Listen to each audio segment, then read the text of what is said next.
Es abogado por la Universidad Nacional de Trujillo, maestro en Derecho Civil y Comercial por la Universidad Nacional de Trujillo, doctor en Derecho por la Universidad Privada Antenor Orrego, abogado en ejercicio y árbitro de controversias públicas y privadas, docente de pregrado y posgrado de diversas universidades nacionales y particulares. Es autor de libros y artículos de su especialidad y es conferencista de eventos a nivel nacional e internacional. Vamos a brindarle fuertes aplausos nuevamente al doctor Edgardo Quispe Villanueva para que proceda con su ponencia.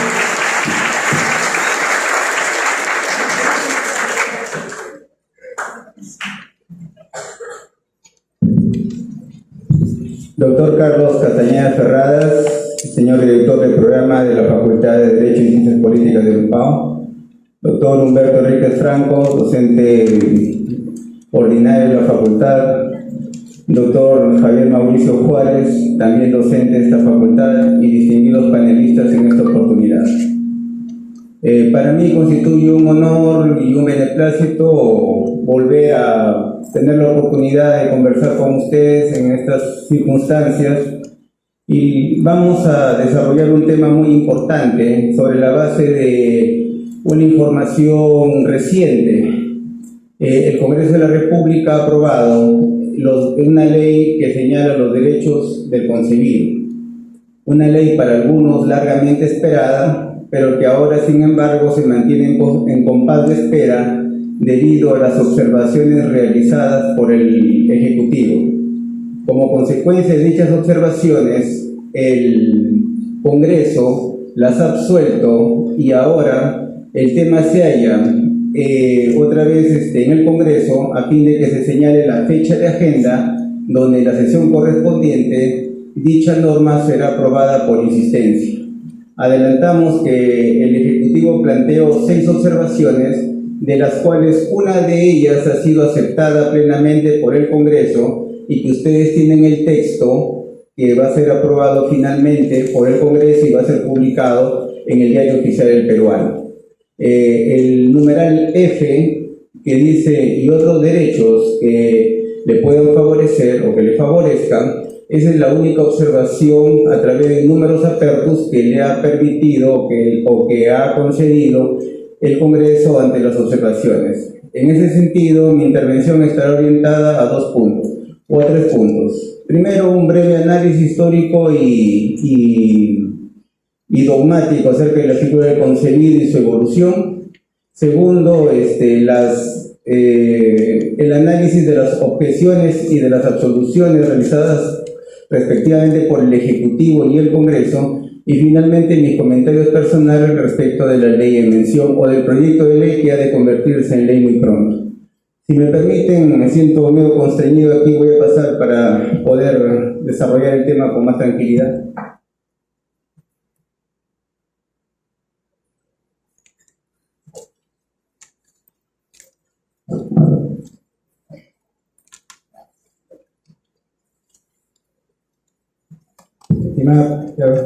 Cuando te indique, por favor. La anterior, por favor. Estamos hablando del proyecto de ley 785 del 2021, Congreso de la República.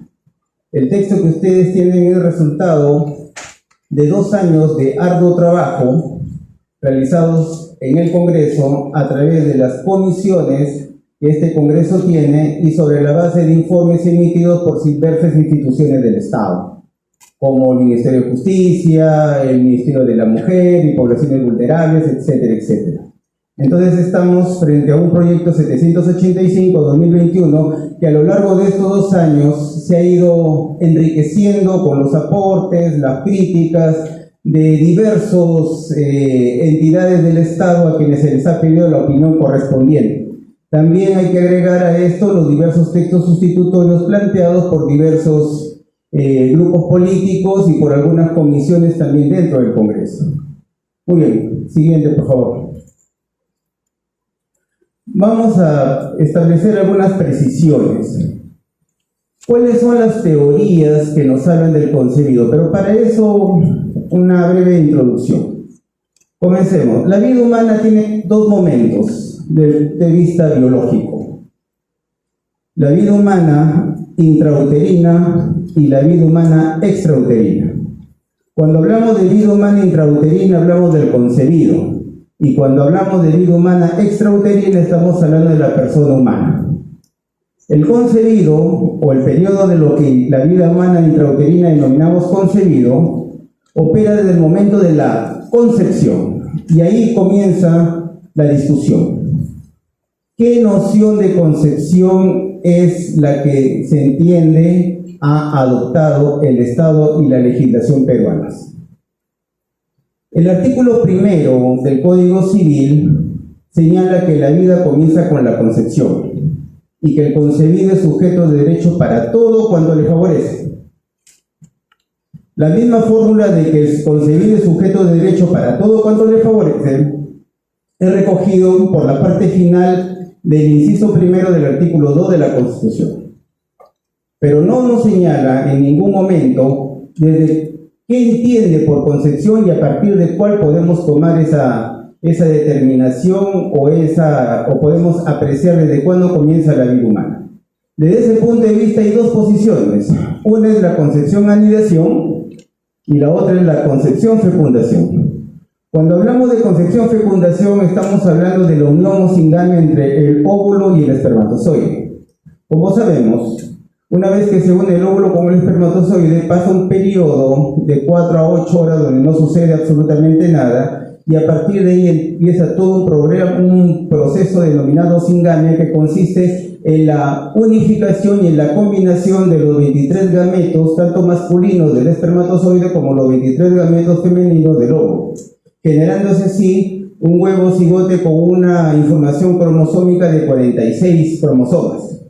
Desde esa perspectiva, entonces, cuando aparece este huevo cigote, que a lo largo de 14 días va descendiendo por las trompas de Falopio hasta finalmente a ubicarse, en la segunda semana se ubica en el útero materno.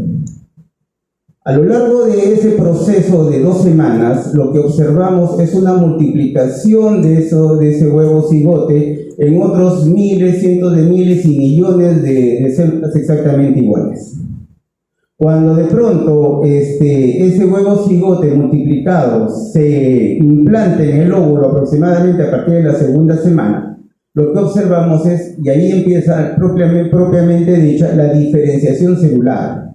Es decir, empiezan a aparecer en primer lugar las células que se están especializando respecto del sistema nervioso central, y a partir de allí, toda la multiplicación y especialización de las células que determinan tanto el genotipo como el fenotipo del ser humano. Por eso es que existen dos posiciones.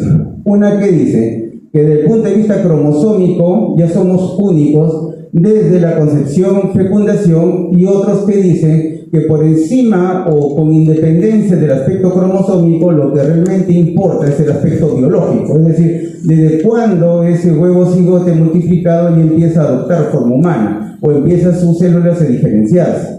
Desde ese punto de vista, entonces estamos hablando a partir de la segunda semana con la implantación en el útero del denominado preembrión. Muy bien, entonces, a lo largo del tiempo, lo que observamos son 4 teorías que se han estructurado para tratar de explicar cuál es la naturaleza jurídica del concebido.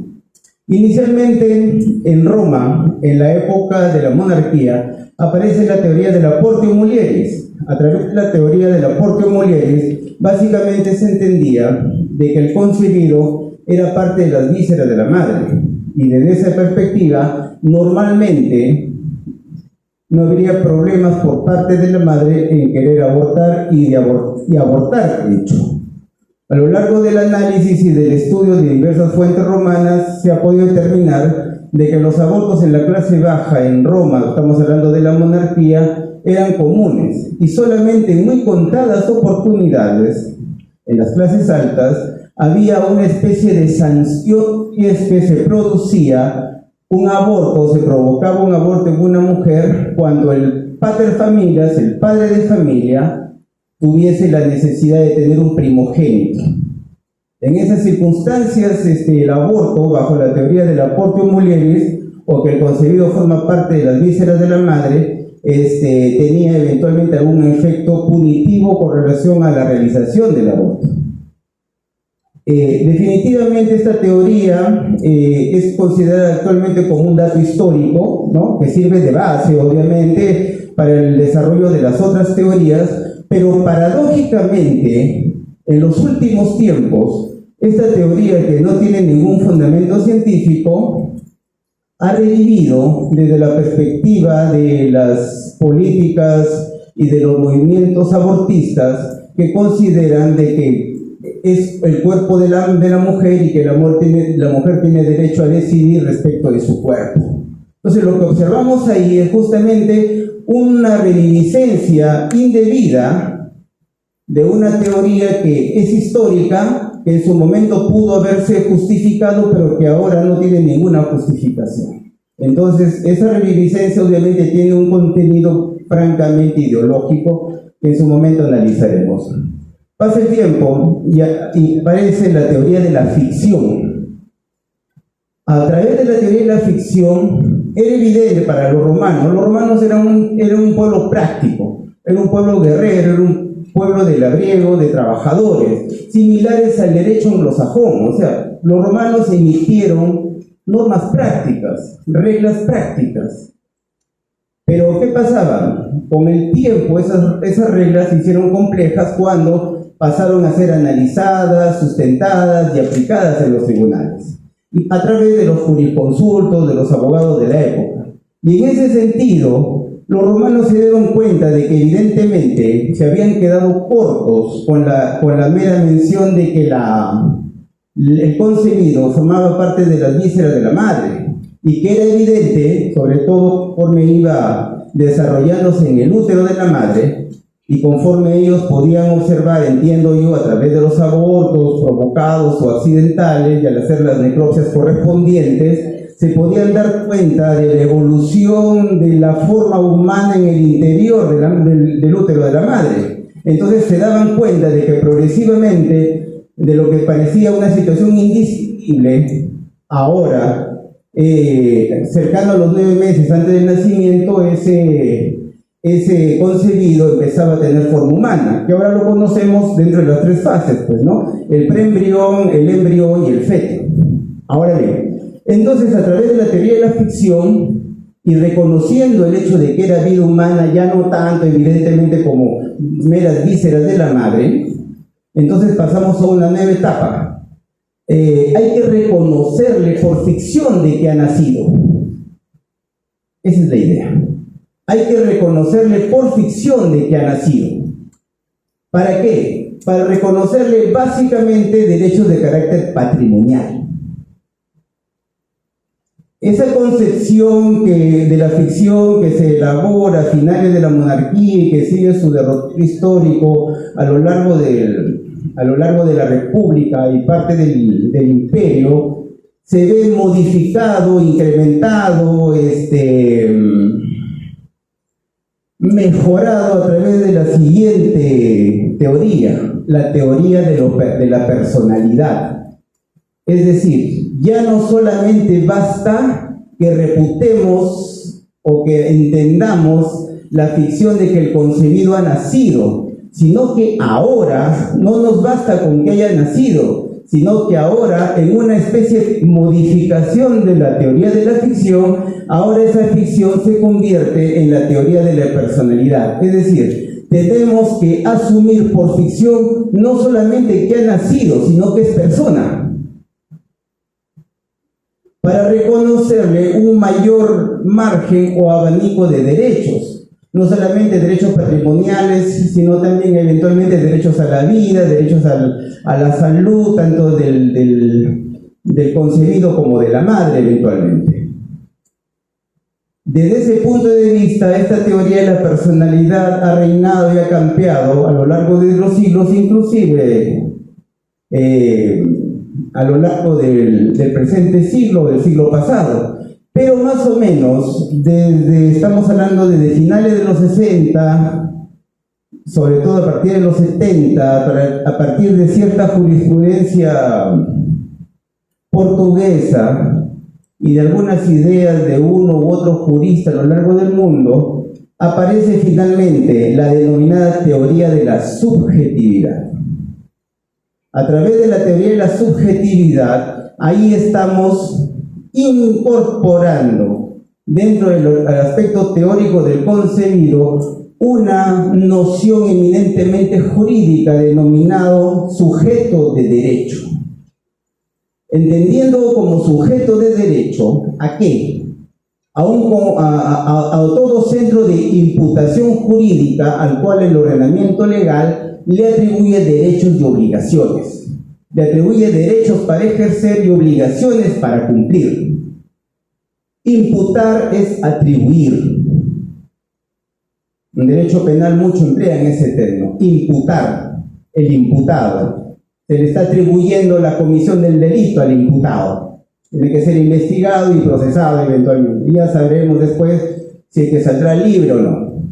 Acá también el término se aplica para lo mismo. El sujeto de derecho se le va a imputar, se le va a señalar derechos y deberes. Y como concepto jurídico, no necesita estar atado necesariamente a los avatares de las cuestiones biológicas, sino que trasciende a ellas y desde esa perspectiva entonces permite con toda comodidad y con toda tranquilidad establecer una distinción en diversos sujetos de derecho. Y desde esa perspectiva observamos que el concebido como sujeto de derecho no necesita que exista una ficción de que nació o una ficción de que es persona para reconocerle su categoría de sujeto de derecho el que necesita mayor protección como consecuencia justamente de su mayor estado de vulnerabilidad.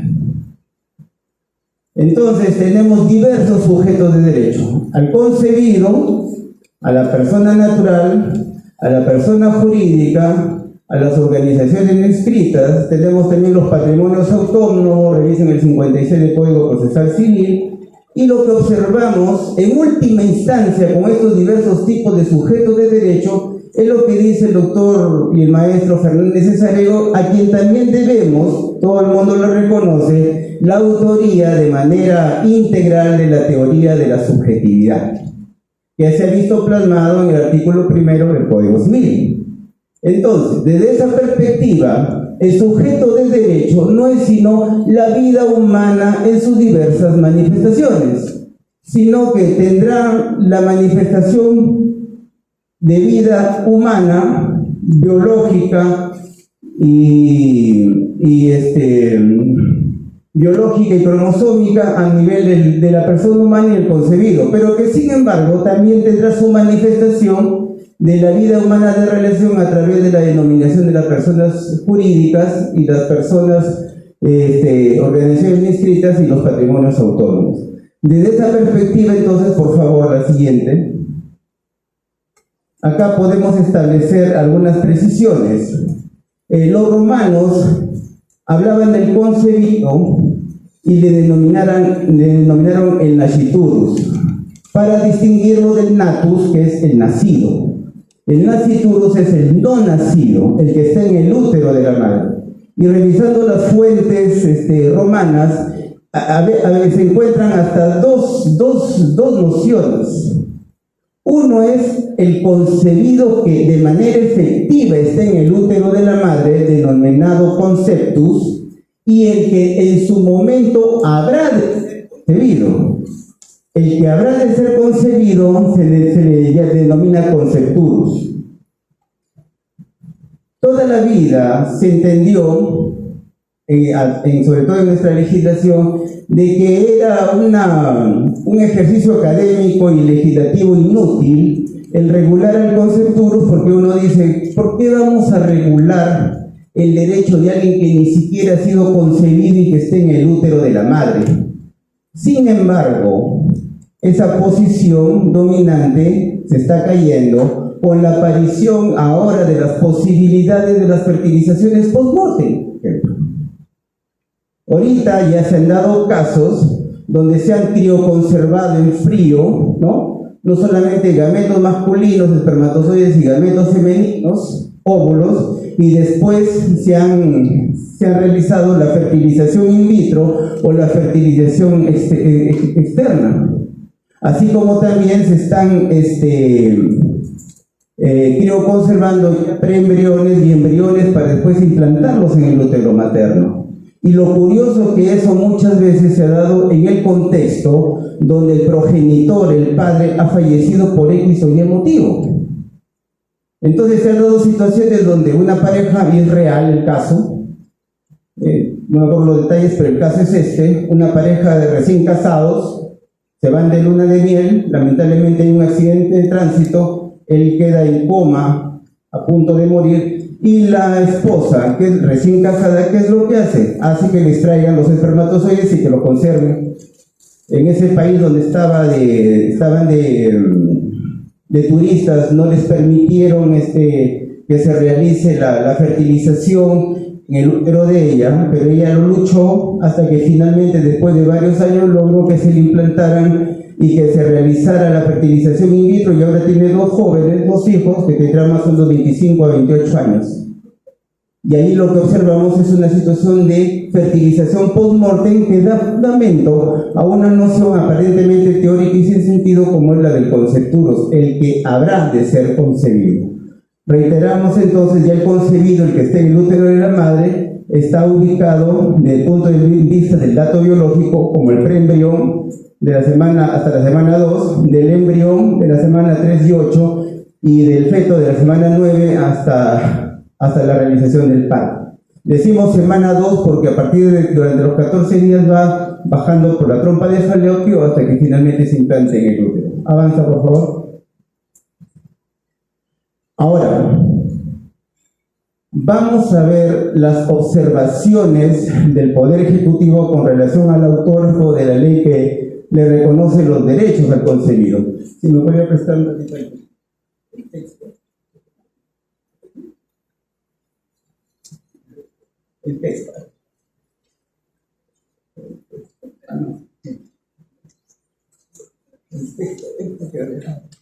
Podría empezar el texto para leer, lo tengo acá.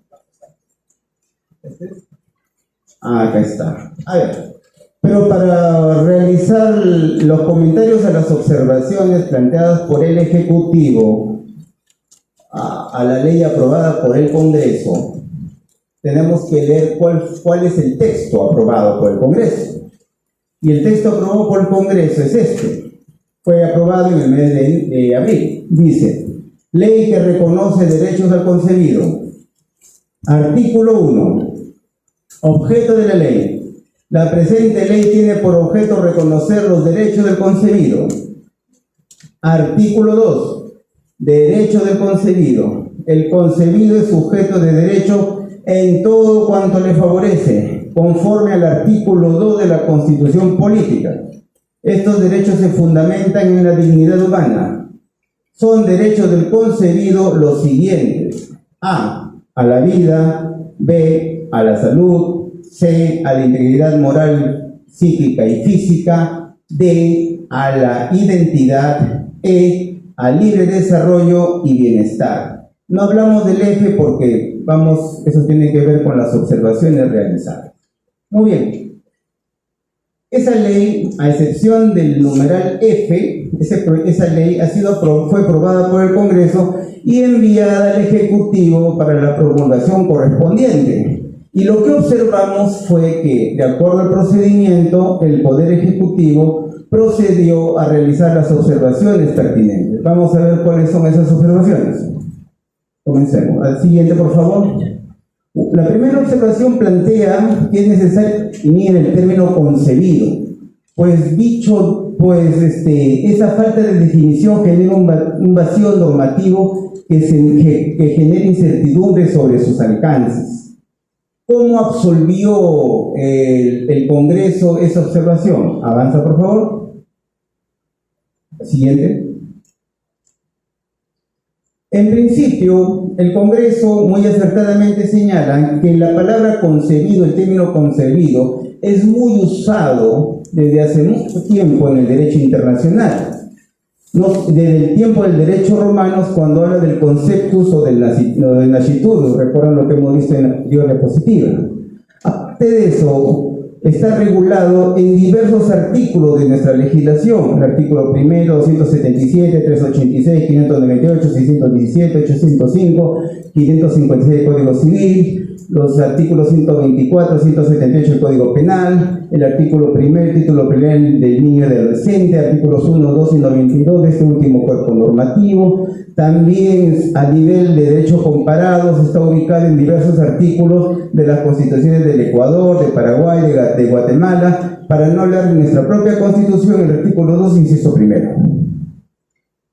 Y además de eso, la definición del concebido se halla ubicado en el fundamento 38 de la sentencia 2005-2009 del proceso de amparo visto por el Tribunal Constitucional, que en ese año determinó o estableció la prohibición de la venta de la denominada pastilla del día siguiente.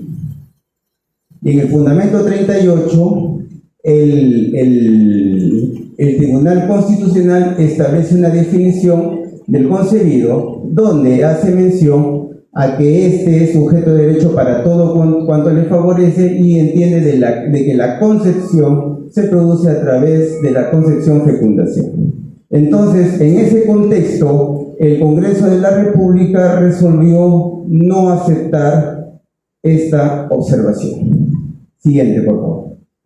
La siguiente observación planteada por el Ejecutivo señala de que la enumeración de los derechos del concebido que efectúa el artículo 2 de la autógrafa señala, según el Ejecutivo, que el Comité de Derechos Humanos de la ONU ha expresado que el embrión no puede ser considerado integrante de la categoría niñez protegida por las convenciones de derechos humanos. ¿Cuál es la respuesta? La conclusión del Congreso. Siguiente. Primera observación: la Convención Interamericana de los Derechos Humanos sí habla, en el artículo 4, sí habla del concebido, y habla a partir del momento de la concepción, como pueden verlo ahí. También hay que precisar el objetivo de la propuesta. El objetivo de la propuesta es reconocer el derecho constitucional a la vida de los seres humanos desde la concepción, basados en el principio de dignidad del ser humano. Y eso es con independencia de que ese concebido, en términos biológicos, pase por diversas fases, que tienen diversos nombres como preembrión, embrión o feto. Es decir, desde la perspectiva normativa, el término nasciturus, conceptus o concebido está englobando a toda la vida intrauterina desde los periodos que estamos viendo. O sea, desde otra perspectiva, lo que está sucediendo acá es que se está pretendiendo desde la perspectiva del Ejecutivo plantear una división donde en el fondo no hay, porque la palabra concebido está reconociendo los derechos de toda la vida humana intrauterina con independencia del nivel de su desarrollo biológico en el útero de la madre. Siguiente.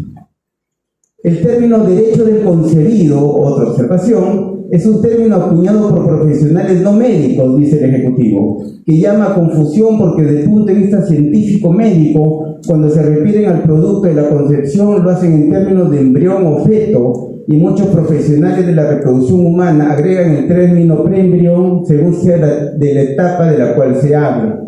Poco más de lo anterior. Respuesta. Siguiente. Realizar diferenciación de etapas con la finalidad de establecer desde cuándo se debe hablar de vida humana y desde cuándo no.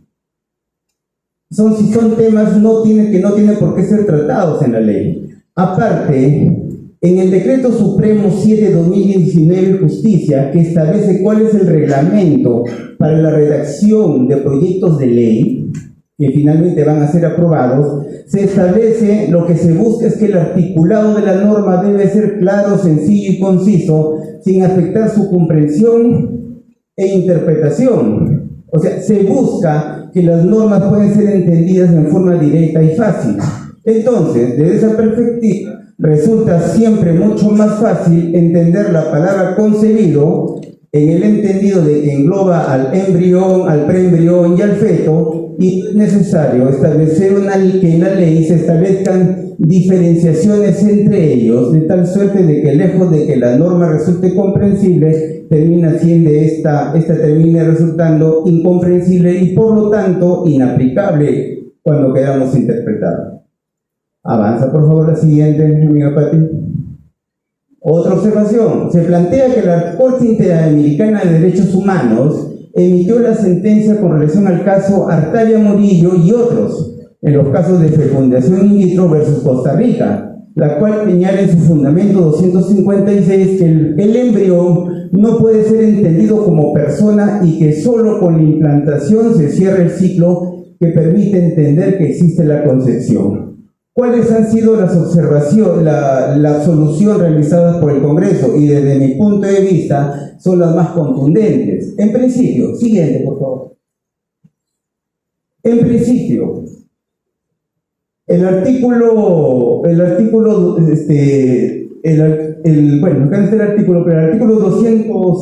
208 o 108 de la Corte Interamericana de Derechos Humanos establece de que las sentencias son obligatorias en cuanto a las partes del proceso. Y como vemos, el Perú no es parte del proceso. Las partes es un ciudadano costarricense y Costa Rica. El Perú no es parte de esa sentencia. Punto 1. Punto 2. Se hace referencia al fundamento 256 cuando en realidad es el 185. Y es cierto de que se hace mención a lo que ha señalado de que considera que la vida del ser humano debe ser considerada a partir de la concepción, anidación, pero sin embargo en la misma sentencia establecen otros fundamentos el hecho de que existe la posibilidad y el entendimiento de que la vida humana comienza con la concepción, fecundación. También hay otro tema que es muy importante y trascendente, y es que al momento de emitir sentencia en la parte resolutoria, que a las finales es lo más importante, no se hace mención alguna al hecho de que la vida comienza con la concepción, anidación, sino que estas se ubican en las partes considerativas, que como sabemos no son la parte medular de una sentencia. También observamos que el derecho a la integridad moral, psíquica y física, así como el derecho a la identidad y el derecho al libre desarrollo y bienestar, no son aplicables al embrión o feto. Sin embargo, plantea que el autógrafo presenta una fórmula de números clausus. O sea, ¿a qué nos estamos refiriendo? A la lectura que les hice de la ley, del artículo 2, y solamente lo dejé la lectura en el numeral, en el parágrafo E. A, la vida; B, a la salud; C, a la integridad moral, psíquica y física; D, a la identidad; y E, al libre desarrollo y bienestar. En ese sentido, el Congreso de la República establece de que existe un peligro de entender de que si lo dejamos hasta el apartado E, estaríamos estableciendo un numerus clausus, de tal suerte de que no sería factible o posible entender otros tipos de derechos adicionales que se le puedan reconocer al concebido. En ese sentido, avanza por favor, lo que observamos es que aquí sí el Congreso se allana y dice, bueno, está bien, te acepto, por ahí debe haber alguien que lo pueda entender así, y en ese sentido ha dado el apartado F y dice otros derechos que le favorezcan. Avanza por favor. También se plantea, el Ejecutivo plantea la ausencia sobre regulación del aborto terapéutico o el anticonceptivo oral de emergencia, que deben entenderse excluyentes e interpretarse con la aprobación de la norma propuesta. O sea, quiere el Ejecutivo que además que se reconozcan los derechos del concebido, también se mencionen temas sobre anticoncepción, sobre aborto terapéutico, etc. ¿Cuáles son las respuestas o la solución del Congreso de la República? Dice lo siguiente: En principio, carece de sustento esta observación porque, para comenzar, le corresponde al Ejecutivo el establecer ese tipo de políticas. No se puede pretender que el Legislativo adopte políticas de Estado respecto a población o de cualquier otro aspecto central del Estado, porque no corresponde, no es su finalidad y no es su función dentro del organigrama y los funcionamientos de los órganos del Estado. Punto 1. Punto 2, no menciona nada respecto del aborto terapéutico porque no se mete con nada con relación al tema del 119 del Código Penal. Esa es una normatividad aparte y que en todo caso será el nivel penal que tendrá que regularse el sistema para que una vez pueda verificarse su aplicación práctica en los hechos. Por eso, desde ese punto de vista, no se acepta esta observación. Y creo que casi, siguiente por favor. Y así es donde acabamos con las observaciones efectuadas por el Congreso, por las absoluciones de las observaciones efectuadas por el Ejecutivo a la norma aprobada por el Congreso. Ahora vayamos brevemente y para terminar con relación a mis comentarios, qué es lo que yo pienso sobre el particular. Avanza por favor. Acá es algo desde mi punto de vista es algo muy concreto. Acá hay que entender algo. El concebido es sujeto de derecho para todo cuanto le favorece. Entonces se respeta la defensa de la persona y su dignidad en la línea entre el artículo 1 de la Constitución y el artículo 1 del Código Civil. En ese sentido, esta afirmación debe interpretarse en el sentido más amplio posible. O sea, pretender darle una interpretación restrictiva no solamente va contra el sentido de la norma, sino que prácticamente evidencia una orientación ideológica que tiene sesgos de carácter ideológico, de ciertos intereses que no tienen una orientación de carácter jurídico. Desde ese punto de vista hay que entender, por ejemplo, qué es lo que sucede con el Código del Niño y Adolescente. El artículo primero del establece que justamente este código se refiere a niños y adolescentes. Los niños desde el nacimiento de 0 a 12 años, desde el nacimiento hasta los 12 años, y adolescentes después de los 12 hasta antes de cumplir los 18. Sin embargo, el artículo 1 señala de que se considera niño al concebido. Además, tenemos el artículo 9 del título preliminar de ese Código del Niño y Adolescente, que consagra el interés superior del niño y adolescente como principio fundamental, reconocido por organismos internacionales y tratados internacionales del cual el Perú es parte signataria, y que establece de que toda acción, toda interpretación de cualquier órgano del Estado, del Poder Judicial, Legislativo, Ejecutivo y de la sociedad en su conjunto, en tanto interpretación, dación de normas, aplicación de normas y ejecución práctica de ellas, siempre tienen que verse desde la perspectiva de entender en el sentido más amplio la protección del interés superior del niño y del adolescente, entendiendo dentro de la niñez al concebido. Y eso va de la mano con lo que dice el artículo 10 del mismo título preliminar, mismo Código del Niño y Adolescente, que señala sin lugar a dudas de que estos temas del niño y del adolescente, debiendo entenderlo finalmente el tema del concebido, deben tratarse como temas de carácter humano. Desde ese punto de vista, entonces, la situación tiene toda claridad. Ahora, hay otro tema que es importante, y me refiero a la pésima redacción del artículo 1 del Código Civil. El artículo 1 del Código Civil dice, pues, la vida comienza con la concepción, la persona es sujeto de derecho desde su nacimiento, hasta ahí todo. El concebido es sujeto de derecho para todo cuanto le favorece. Entonces, estamos en una corrida de caballos y de pronto el último párrafo es la parada de burro. La atribución de derechos patrimoniales está condicionada a que nazca vivo. Entonces, ¿por qué nos hemos tomado el trabajo de desarrollar diversas teorías hasta llegar finalmente a la teoría de la subjetividad a lo largo de unos 2000 años de historia de la humanidad, para finalmente establecer en el mismo Código Civil de que la atribución de derechos patrimoniales está condicionada a que nazca vivo? Es decir, de nuevo regresamos o bien a la teoría de la ficción o bien a la teoría de la personalidad. Y si Si algo bueno tiene esta ley, es que si se aprueba y mejor dicho, cuando a partir de su aprobación y de la numeración correspondiente, a partir de su publicación en el Diario Oficial del Peruano, lo que vamos a observar, o lo que yo observo y debe ser interpretado así, es que va a suceder una derogación parcial tácita en los términos del artículo 1 del título preliminar del Código Civil. Ustedes saben que ese artículo señala de que la ley se deroga por otra ley, aunque el artículo 103 de la Constitución señala que también se puede lograr a través de la sentencia del Tribunal Constitucional, pero también señala algo muy importante. Se dice que las derogaciones son expresas y son tácitas. Y si son tácitas se dan a través de dos modalidades.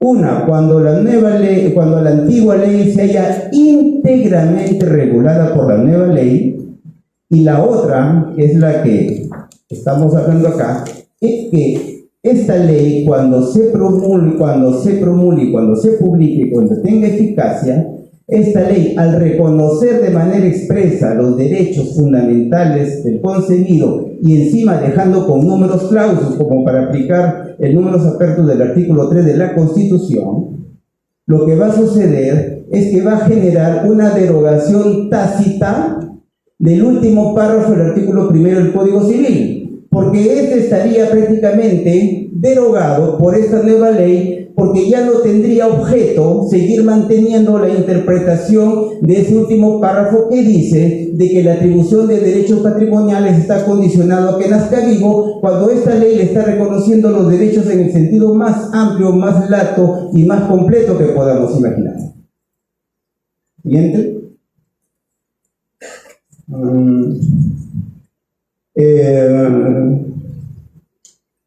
Desde la perspectiva entonces del sujeto de derecho para todo cuanto le favorece, lo cual ha sido corroborado por tratados internacionales, sentencias internacionales y además sentencias de nuestro propio Tribunal Constitucional, dentro de esa óptica garantista en el sentido más amplio, debemos concluir de que la interpretación que le acomoda más a los derechos del concebido es la de la concepción fecundación. Y lo que sí me pregunto es si es que ha sido necesario que perdamos o que trabajemos 2 años en esta ley que pronto entrará en vigencia, cuando desde mi punto de vista bastaría leer el artículo 2 de la Constitución. Inciso primero, veamos acá. Un ratito, lo que estoy aplicando acá, la tecnología. A ver, ¿qué es lo que dice la Constitución acá?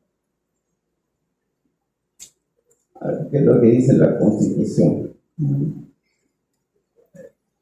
Ya, la Constitución dice lo siguiente. Ya la dejé, nos juega en contra. Dice, artículo 2, derechos fundamentales de la persona. Toda persona tiene derecho, 1, a la vida, a su identidad, a su integridad moral, psíquica y física, y a su libre desarrollo y bienestar. El concebir es sujeto de derecho para todo cuanto le favorece. Si eso es así, automáticamente todo lo señalado anteriormente como derechos fundamentales de una persona se le deberían aplicar inmediatamente en vía de interpretación para el concebido. El problema, como a ustedes les consta y siempre paro criticando en clase, es que lamentablemente el peruano, acá en el Perú, estamos acostumbrados a no pensar. No queremos pensar. Y queremos que la ley nos diga qué es lo que debemos hacer. Cuando nuestra labor, desde cualquier perspectiva, es la de interpretar las normas. Y la manera como lo estamos interpretando, desde esa orientación, haría prácticamente innecesario todo este trabajo, porque una sana orientación y aplicación de estas normas, desde la perspectiva de cualquier operador del derecho, abogados, jueces, vocales, fiscales, procuradores, si todos orientamos en la misma dirección, lo que vamos a observar es que son derechos que se deben reconocer desde la perspectiva más amplia. Y de esa perspectiva hay que entenderla. Y no sé hasta qué punto ha sido necesario todos estos 2 años de trabajo para decirnos una ley, para repetirnos lo mismo que dice el artículo 2 de la Constitución, inciso primero, cuando el mismo artículo señala que esos mismos derechos le corresponden al concebido y más todavía. No solamente todo el catálogo del artículo 2 de la Constitución, sino también el número de apertos constitucionales establecido en el artículo 3 de la Constitución. Bien, no los canso más, muchísimas gracias.